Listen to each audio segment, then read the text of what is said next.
The Unspoken Apology, Chapter 1, The Silence Breaks.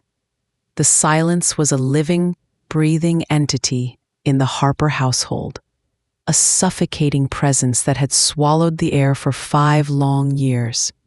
For Alice Harper, 50 years old, with eyes that held the ghosts of forgotten laughter, it was a torment. Her husband, Daniel, once a vibrant, talkative man, had retreated into a profound, impenetrable quiet after the inferno. The fire had claimed his ancestral home in the Blue Ridge Mountains, a place steeped in generations of family history. More devastatingly, it had supposedly claimed his younger sister, Sarah. Officially an accident, but Daniel's silence, a sudden, complete cessation of all speech, had always spoken volumes of a different, unspoken truth. Alice had adjusted, or so she told herself. She'd learned to communicate through gestures, through the careful placement of Daniel's favorite mug, through the soft touch of her hand on his arm. Their daughter Sophia, now 20, had struggled, raged, then finally wearily pulled away, unable to breach the wall around her father.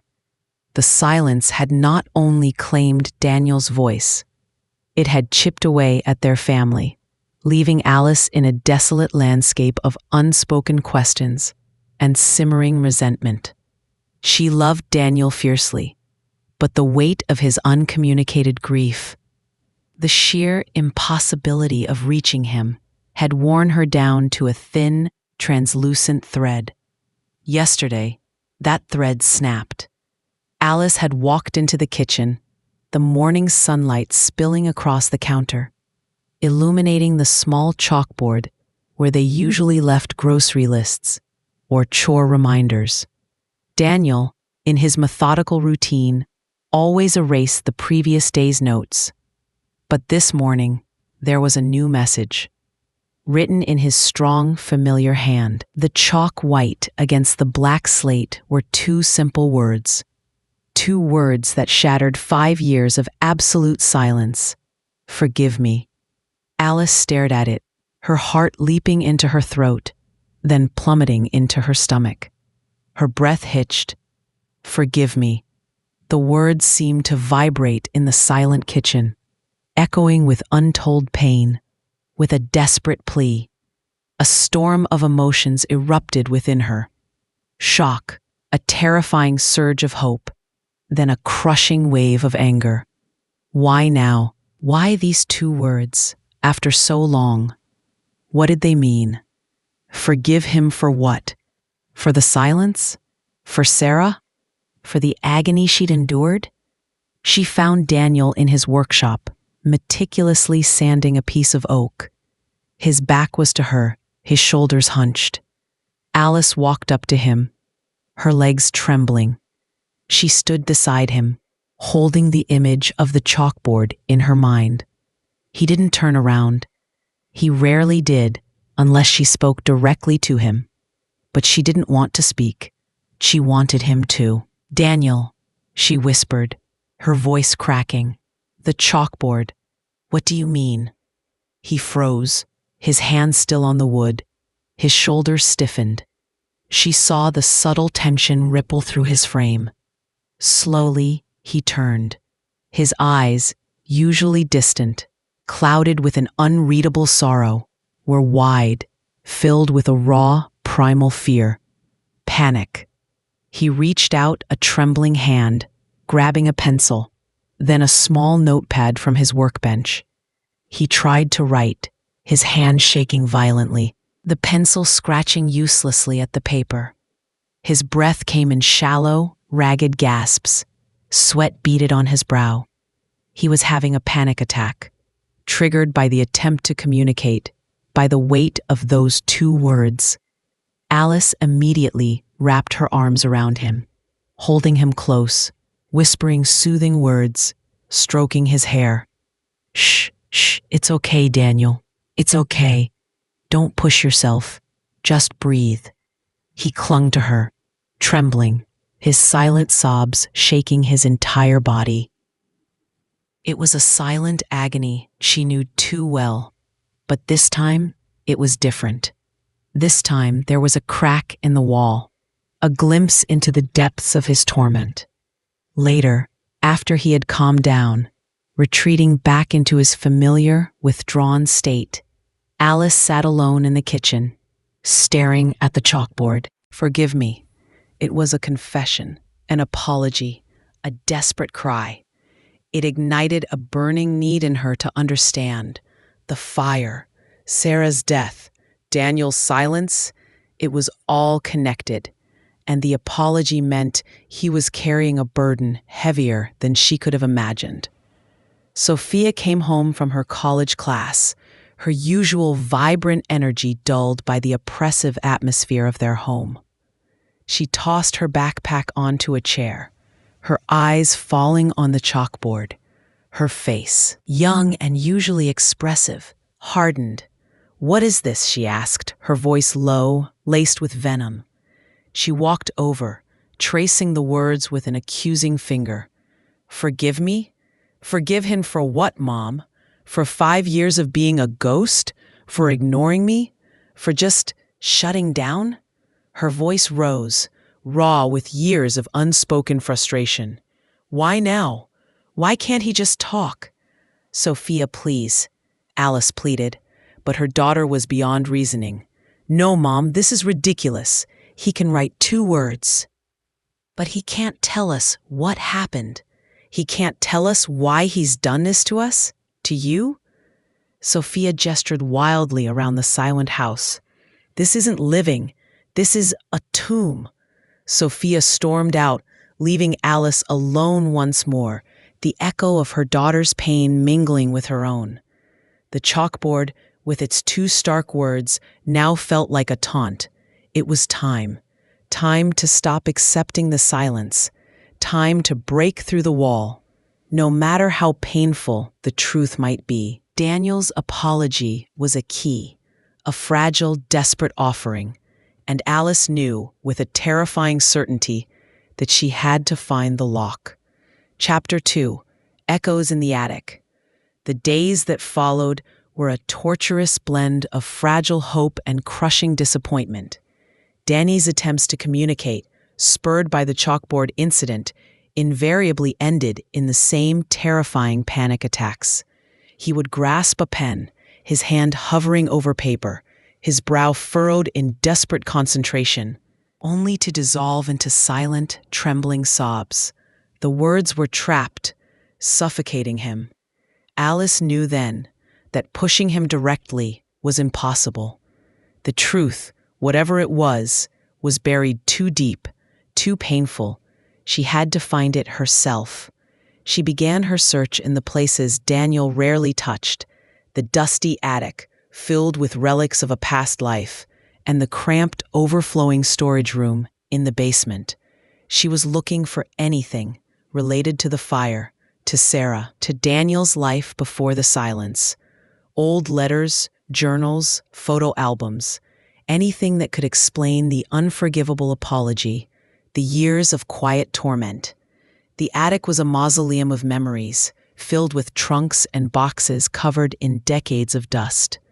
Alice worked methodically, opening boxes, sifting through layers of forgotten belongings. She found old report cards, faded school photos, Daniel's childhood toys. Then, at the bottom of a large wooden chest, tucked beneath a pile of moth-eaten blankets, she found a small, charred photo album. Its cover was warped, its pages stained with soot and water damage, but many of the photos, though singed at the edges, were still intact.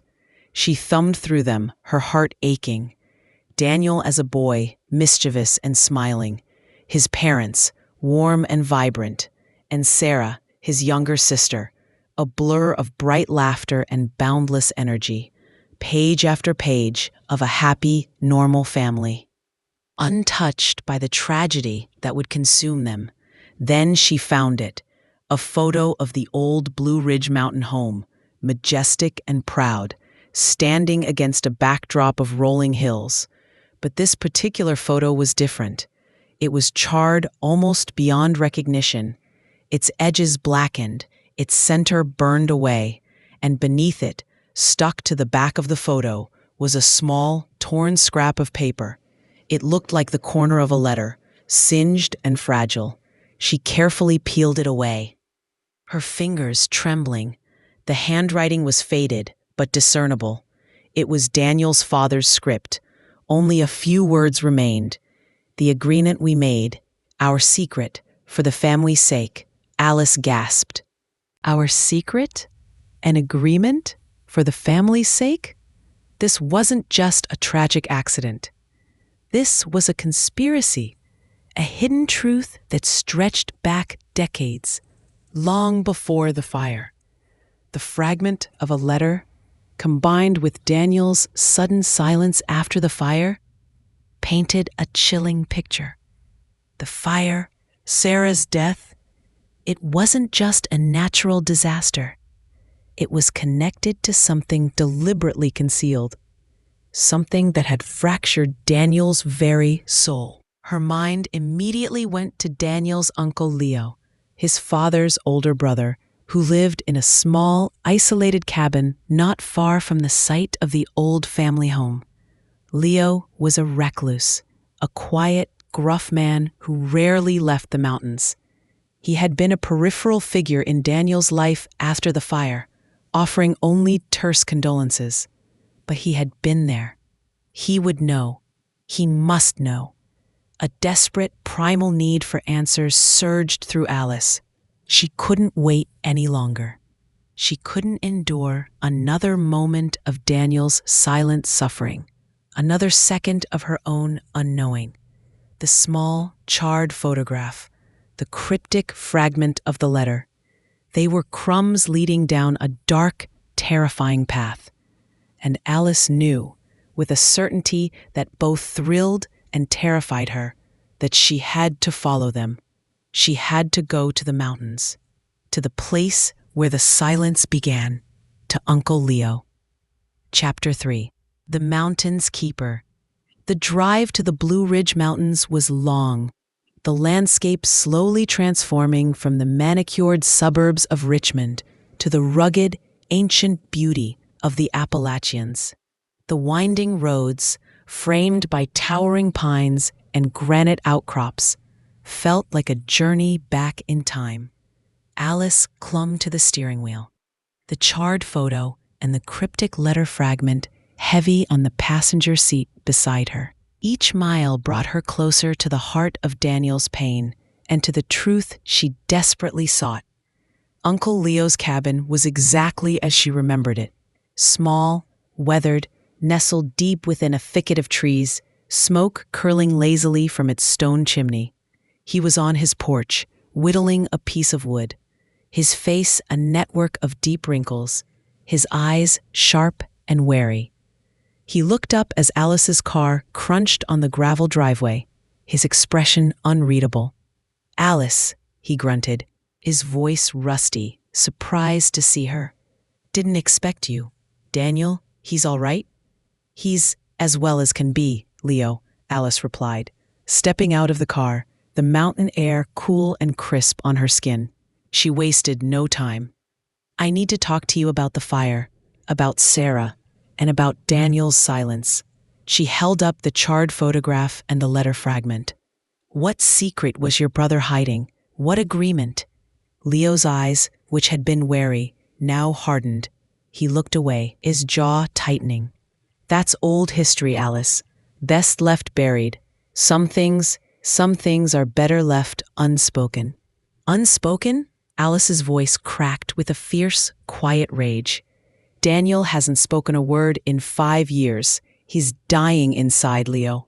And yesterday, he wrote, 'Forgive me.' I can't bury this anymore. I won't, not until I know the truth." Leo sighed, a deep, weary sound that seemed to carry the weight of decades. He knew Alice. He knew her quiet strength, her unwavering tenacity. He knew she wouldn't leave until she had answers. He gestured towards the remains of the old family home, a desolate, blackened patch of earth just beyond his cabin. "All right," he said, his voice barely a whisper. "Come with me." He led her through the tall, rustling grass to the scarred earth where Daniel's home once stood. It was a bleak, desolate landscape, a raw wound on the mountain. As they stood amidst the ashes and charred timbers, Leo's gaze distant, he finally began to speak, his voice low, gravelly, weaving a tale that shattered Alice's understanding of the past. "The fire, it wasn't an accident, Alice. Not entirely. Daniel, he started it, deliberately." Alice gasped, a hand flying to her mouth. Her blood ran cold. "What? No. Why?" "For the insurance money," Leo said, his voice flat. "His father, my brother, was deep in debt. Gambled away everything. They were about to lose the house. Everything. Daniel, he was desperate. He thought it was the only way to save what little they had left. He thought the house was empty. He thought Sarah was out." Alice felt lightheaded, the world spinning. Daniel, her good, honest Daniel, an arsonist? "But Sarah, she wasn't out," Leo continued, his voice heavy with pain. "She was sick. She had a terrible fever. She snuck back in to get her favorite book, a teddy bear. Daniel, he didn't know. He set the fire, he ran out, and then he heard her screams. He ran back into the inferno. He pulled her out, but she was badly burned. And her head, she hit it when she fell. She lived, Alice. She survived the fire. But she lost her memory. Completely. She didn't know who she was. She didn't know Daniel." Alice sank to her knees, staring at the blackened earth. Tears streaming down her face. Sarah hadn't died in the fire. She had lived. With a new, horrifying truth, she understood Daniel's silence. The guilt, the unspeakable burden of knowing he had caused the fire and nearly killed his own sister. His silence wasn't just grief. It was self-punishment, a silent penance for a crime he believed he'd committed. "Why didn't anyone tell me?" Alice choked out, her voice raw. "His father, he orchestrated it," Leo explained, his voice grim. "He had his own demons. He saw Sarah's condition, her amnesia, as a way out. A way to cover up Daniel's involvement with the fire. A way to get the insurance money without suspicion. He claimed she died in the fire, buried in an empty coffin. Daniel was too traumatized, too consumed by guilt, to argue. He just broke. His father made him promise to never speak of it, to protect the family from scandal. Daniel carried that secret. And when his father died, the silence became his own living tomb. He couldn't speak the truth without incriminating himself, without confessing his guilt. He couldn't bear to look at you, at Sophia, knowing the lie he lived. Alice slowly rose, her gaze sweeping over the desolate landscape. It was a grave of truth, buried under layers of ash and lies. "Where is she now, Leo?" she asked, her voice trembling. "Sarah?" Leo's eyes clouded with a fresh wave of sorrow. "She was in a private facility for people with profound memory loss. Expensive. Daniel paid for it, quietly, using what little he had from the insurance. He visited her, anonymously, every month. Just watched her, unable to speak to her. She died last week, Alice. A peaceful passing. Her heart just gave out. Daniel learned about it the day before yesterday. That's why he wrote 'Forgive me.' She was gone, and the secret, it had consumed him for nothing." Alice felt a profound, aching sorrow for Sarah, for Daniel, for the monstrous burden he had carried alone for so long. But a flicker of hope, fragile, but persistent, ignited within her. Sarah's death, after all these years, had finally shattered Daniel's silence. It was a catalyst, a chance for him to finally heal, and for them to rebuild. Chapter 4: A Whisper from the Past. The revelation of Sarah's survival, her amnesia, and Daniel's agonizing guilt was a seismic shift in Alice's world.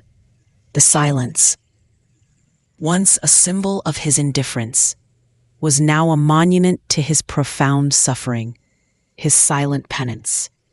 The image of Daniel, visiting Sarah anonymously, watching his sister live a life without memory of him, consumed Alice with a fresh wave of grief, this time for the unfathomable burden he had carried alone. "She was so brave," Leo said, his voice thick with emotion, as they returned to his cabin. "Even without her memories, she found a way to live, to make something of herself. She was always fiercely independent." He poured them both cups of strong, black coffee. "After her father died and Daniel retreated into himself, I visited her sometimes. She sometimes had flashes, fragments of memory, nothing coherent, but she always had this pull towards the coast, towards the ocean." Leo reached into an old, worn wooden box on his mantelpiece, filled with dusty papers. He pulled out a small, sealed envelope. This arrived for Daniel a few days before Sarah died, from her care facility. They said she wanted him to have it. I haven't given it to him yet. He's been fragile. But maybe now that you know." Alice took the envelope, her hands trembling. It was addressed to Daniel in a neat, unfamiliar script.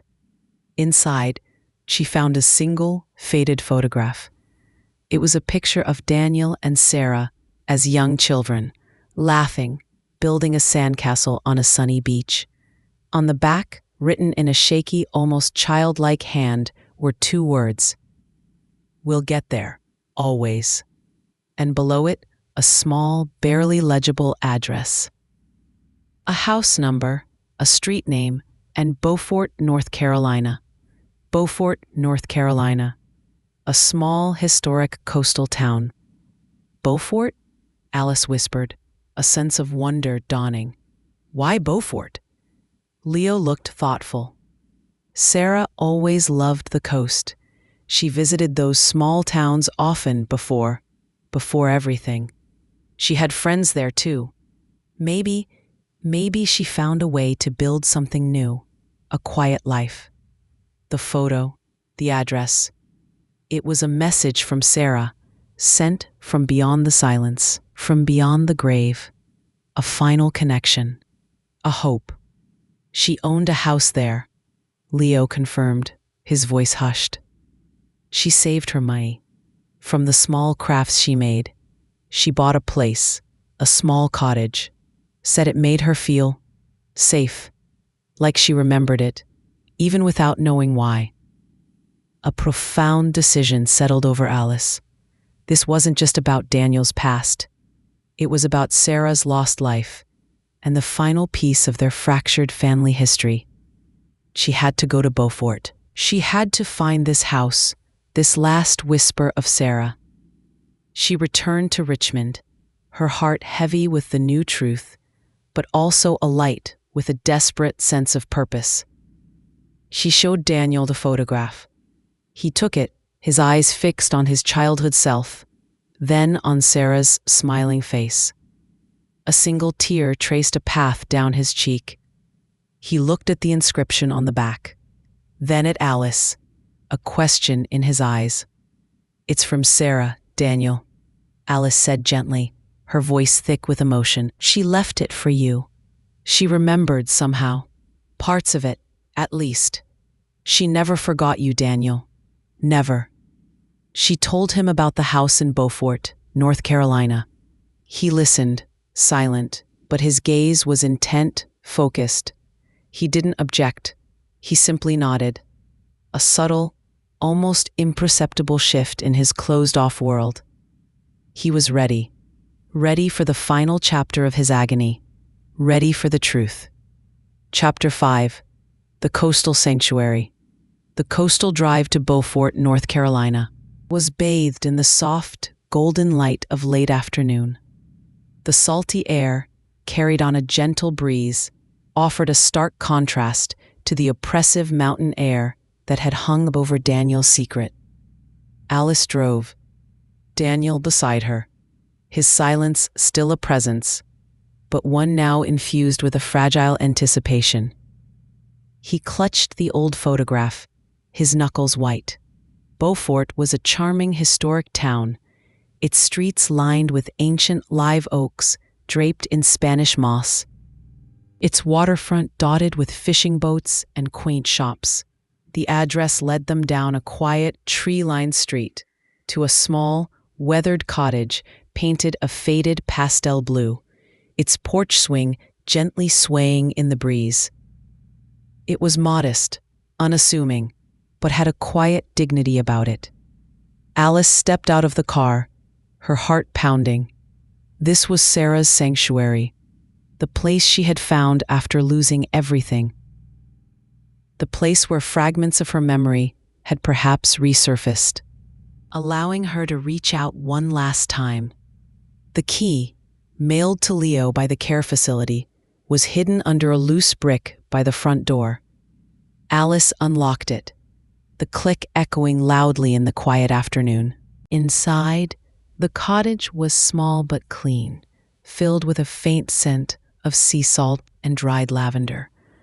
It was sparsely furnished, but every object seemed carefully chosen, imbued with a quiet purpose. There were handmade pottery pieces, delicate seashell wind chimes, and a small, meticulously cared-for garden visible through the back window, bursting with colorful blooms. On a small, antique writing desk in the living room, bathed in a shaft of sunlight, lay a simple, cloth-bound journal. It was old, its pages yellowed, but well preserved. Alice's breath caught in her throat. This was it. This was Sarah's voice, finally heard. She picked it up, her fingers trembling. Daniel had come to stand beside her, his gaze fixed on the journal, a raw, exposed look on his face. This was his sister's final message. Alice opened the journal. The handwriting was hesitant at first, then gained confidence, becoming clearer, stronger. It was Sarah's voice, raw and honest, chronicling her life after the fire, her struggle with amnesia, and the slow, painful return of fractured memories. Day 1. They tell me my name is Sarah. I remember nothing, a blank slate, but sometimes a feeling, a warmth, like sunshine on my face, and a name, Daniel, just a whisper. The entries continued, describing her therapy, her art, her quiet life in Beaufort, and then the slow, terrifying return of her past, not in a flood, but in agonizing, disjointed fragments. Sometimes I see fire and smoke, and I hear a scream, my own, and a face, blurred, but I feel love and fear, and then nothing. Today, I saw a boy in a dream, my brother. He had my eyes, and he was standing in front of a burning house. He looked terrified, and then he reached for me. He saved me. I think he saved me. Alice looked up at Daniel, her eyes wide with understanding. He had read the entry over her shoulder. His face was a mask of unspeakable agony, tears streaming down his face. He had saved her. Sarah knew. The journal continued, building towards the devastating truth. Sarah had slowly, painstakingly pieced together her past, not through external sources, but through the fragments of her own fractured mind. She had seen Daniel setting the fire, not out of malice, but desperation. She saw the fear in his eyes, the terror as he realized she was inside. She remembered him pulling her out, his face black with soot, his body shaking. He didn't mean to hurt me. He meant to save us, to save our family. He was so young, so burdened. Our father, he manipulated him, made him believe it was the only way, to burn away the debt, to start anew. But it went wrong, so terribly wrong. The truth of the fire, the debt, their father's manipulations, Daniel's desperate attempt to save their family, and the tragic accident that ensued. It was all there. And then the final gut-wrenching entries. I know it was him. My Daniel, my brother. He pulled me out. He saved me. And he has lived with this secret, this guilt, for so long. Oh, my poor Daniel. I must tell him. I must tell him I know. That I forgive him. That I remember his love, not his mistake. I must find him before it's too late. And the very last entry, written days before her death. I'm going to call him. I have his number from Leo. It's time. It's time to break the silence. I want to tell him. We'll get there, always. Just like on our old photo. Alice looked at the photo, then at Daniel, his face ravaged by grief, by 40 years of silent torment, by the profound agony of a sister who forgave him, remembered him, and died trying to reach him. The chalkboard message, "Forgive me," wasn't just for the silence. It was for the fire, for the lie, for the life he thought he had destroyed. It was a plea, shattered by the news of Sarah's death, a final, desperate cry from a man who had carried the weight of the world on his shoulders, alone, for far too long. Chapter 6. The First Word. The silence in the small cottage was profound, broken only by Daniel's ragged sobs. He had fallen to his knees, clutching the journal, his body racked with a grief that had been suppressed for decades. Alice knelt beside him, wrapping her arms around him, holding him tightly as he finally, utterly broke.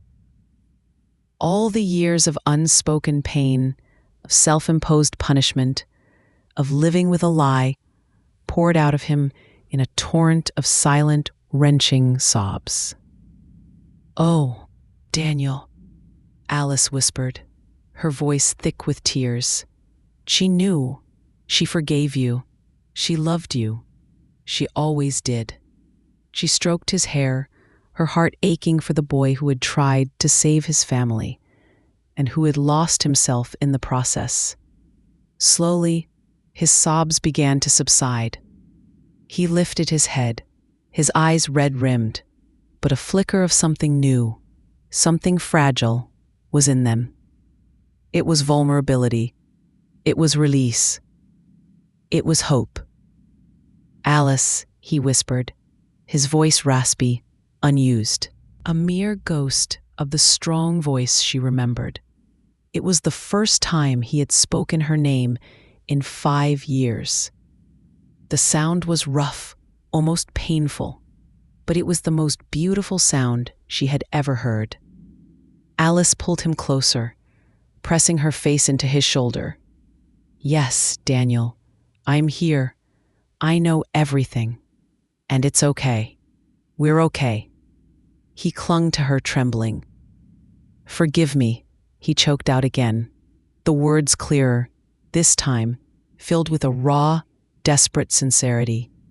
"Forgive me, Alice, for the fire, for Sarah, for everything." "There's nothing to forgive, Daniel," Alice said, her voice firm, resolute. "You were a boy. You were desperate. You saved her. You saved her life, and you carried an unbearable burden. Forgive yourself." The journey back to Richmond was different. He was beginning to re-enter the world, tentatively, hesitantly. Sophia, still reeling from the shock of learning the truth from Alice, was angry, then devastated for her father. She had struggled with his silence for so long, feeling rejected and unloved. Now, understanding the immense sacrifice he had made, the lie he had lived to protect them, her anger transformed into a profound, aching compassion. When Daniel returned home, Sophia approached him cautiously. She held up the small chalkboard. "Dad," she said, her voice soft. "Mom told me. All of it. I'm so sorry you went through all that alone." Daniel looked at the chalkboard, then at his daughter. He reached out a trembling hand, slowly, almost painstakingly, erased the words "forgive me." Then, with renewed effort, he picked up the chalk, his hand still shaking, and wrote, slowly, deliberately, "I love you, Sophia." Sophia gasped, tears springing to her eyes. She launched herself at him, wrapping her arms around his waist, burying her face in his chest. Daniel, after 5 years, hugged her back, and then he did something else. He whispered, his voice still hoarse but clear, "I love you too, my girl." The words were a miracle. A dam had broken.